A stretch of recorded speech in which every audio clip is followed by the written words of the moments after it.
예레미야 32장 1에서 15절 말씀입니다. 32장 유다의 시드기야 왕 열째해 곧 느부갓네살 18째 해에 여호와의 말씀이 예레미야에게 임하니라. 그때에 바벨론 군대는 예루살렘을 에워싸고 선지자 예레미야는 유다의 왕의 궁중에 있는 시위대 뜰에 갇혔으니 이는 그가 예언하기를 여호와의 말씀에 보라, 내가 이 성을 바벨론 왕의 손에 넘기리니 그가 차지할 것이며 유다 왕 시드기야는 갈대아인의 손에서 벗어나지 못하고 반드시 바벨론 왕의 손에 넘겨진 바 되리니 입이 입을 대하여 말하고 눈이 서로 볼 것이며 그가 시드기야를 바벨론으로 끌어가리니 시드기야는 내가 돌볼 때까지 거기에 있으리라. 여호와께서 이와 같이 말씀하시니라. 너희가 갈대아인과 싸울지라도 승리하지 못하리라 하셨다. 하였더니 유다 왕 시드기야가 이르되 내가 어찌하여 이같이 예언하였느냐? 하고 그를 가두었음이었더라. 사랑하는 형제 여러분, 6월 5일 월요일 새벽 목상에 오신 것을 환영합니다. 30에서 33장까지 일명 위로의 책으로서 선민 회복의 예언이 계속 진행 중입니다. 31장에서는 북이스라엘과 남유다의 회복을 말씀하시되 그것이 새 언약을 세우심으로써 될 것을 알리셨죠. 요제를 다시 보면요. 31절에서 34절까지를 제가 읽어드리겠습니다. 여호와의 말씀이니라. 보라, 날이 이르리니 내가 이스라엘 집과 유다 집에 새 언약을 맺으리라. 이 언약은 내가 그들의 조상들의 손을 잡고 애굽 땅에서 인도하여 내던 날에 맺은 것과 같지 아니할 것은 내가 그들의 남편이 되었어도 그들이 내 언약을 깨뜨렸음이라. 여호와의 말씀이니라. 그러나 그날 후에 내가 이스라엘 집과 맺을 언약은 이러하니 곧 내가 나의 법을 그들의 속에 두며 그들의 마음에 기록하여 나는 그들의 하나님이 되고 그들은 내 백성이 될 것이라. 여호와의 말씀이니라. 그들이 다시는 각기 이웃과 형제를 가르쳐 이르기를 너는 여호와를 알라 하지 아니하리니 이는 작은 자로부터 큰 자까지 다 나를 알기 때문이라. 내가 그들의 악행을 사하고 다시는 그 죄를 기억하지 아니하리라. 여호와의 말씀이니라. 이렇게 결코 다시는 깨뜨려지지 않을 언약이 새 언약이 있고 하나님의 법이 심령에 새겨지고 하나님을 아는 지식이 충만해지는 그런 언약이 바로 새 언약임을 알게 하셨습니다. 우리 주 예수님의 성찬식과 십자가와 성령 강림으로써 성취된 바로 그 언약입니다. 이제 32장에서도 회복 예언을 계속 주는데요. 5절까지는 이 예언이 주어질 때의 시대적 배경과 예레미야의 처지를 먼저 알게 합니다.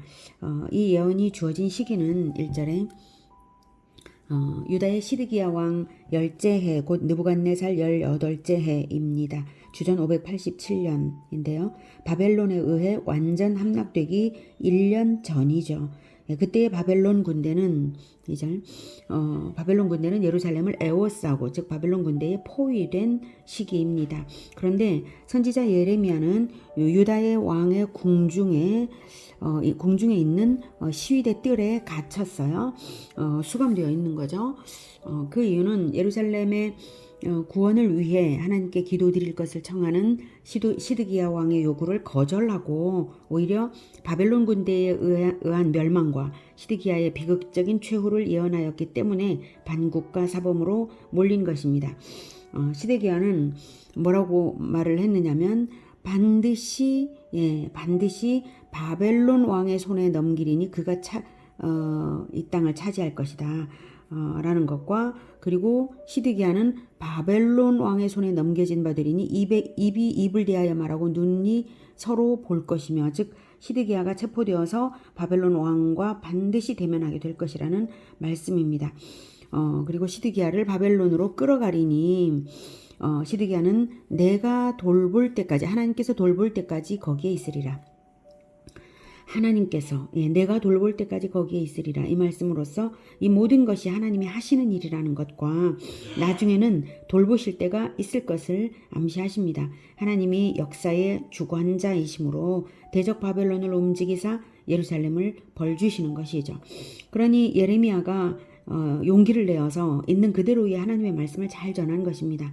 이렇게 박해를 당할지라도 전할 것을 전해야만 하나님이 어떤 분이신지를 조금이라도 생각하게 될 것이고 훗날에라도 깨달아 회개할 가능성이 있으니까요. 그래서 예레미야는 순환을 당하면서도 이 말씀을 담대하게 전한 것이죠. 예레미야의 순환을 통해서 메시지는 더욱 분명하게 각인될 것입니다.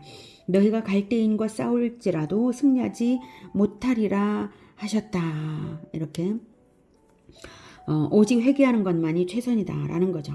싸워도 승리하지 못한다. 회개해라. 그러나 시드기야는 더욱 분노하여서 예레미야를 가두었던 것입니다.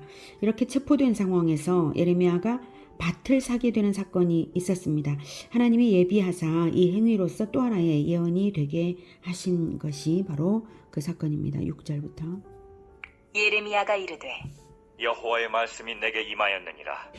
이르시기를 보라, 내 숙부 살룸의 아들 하나멜이 내게 와서 말하기를 너는 아나돗에 있는 내 밭을 사라.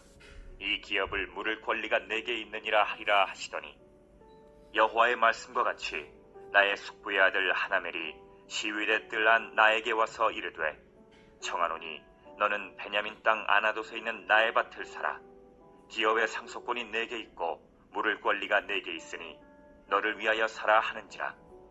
내가 이것이 여호와의 말씀인 줄 알았으므로 내 숙부의 아들 하나멜의 아나돗에 있는 밭을 사는데 은 17세겔을 달아주되 증서를 써서 봉인하고 증인을 세우고 은을 저울에 달아주고 법과 규례대로 봉인하고 봉인하지 아니한 매매 증서를 내가 가지고 나의 숙부의 아들 하나멜과 매매 증서의 인친 증인 앞과 시위대 뜰에 앉아있는 유다 모든 사람 앞에서 그 매매 증서를 마세야의 손자 네리야의 아들 바룩에게 붙이며 그들의 앞에서 바룩에게 명령하여 이르되 만군의 여호와 이스라엘의 하나님께서 이와 같이 말씀하시기를 너는 이 증서 곧 봉인하고 봉인하지 않은 매매 증서를 가지고 토기에 담아 오랫동안 보존하게 하라.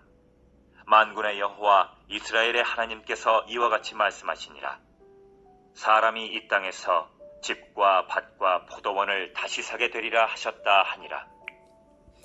예레미야의 사촌 하나멜이 감옥에 있는 예레미야에게 와서 할 말을 하나님이 미리 알려주셨습니다. 하나멜이 밭을 판 이유는 아마도 전쟁의 와중에서 궁핍해졌기 때문일 것이고요.